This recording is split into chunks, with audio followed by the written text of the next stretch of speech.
حنفاء لله غير مشركين به ومن يشرك بالله فكأنما خر من السماء.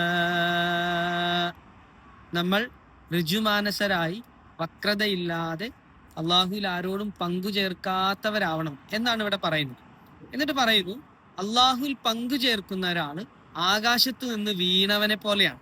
ഒരു പക്ഷെ പക്ഷികൾ റാഞ്ചിക്കൊണ്ടുപോകും, അല്ലെങ്കിൽ കാറ്റിൽ വേറെ എവിടെയെങ്കിലും ചെന്ന് പതിക്കും, ഇങ്ങനെയൊക്കെയാണ് പറയുന്നത്.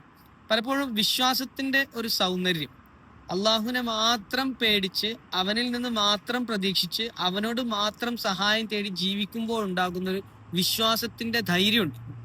മറഞ്ഞ വഴിയിൽ നമുക്കൊരു പേടിയും പ്രശ്നമല്ല, ഒന്നും വരാനില്ല.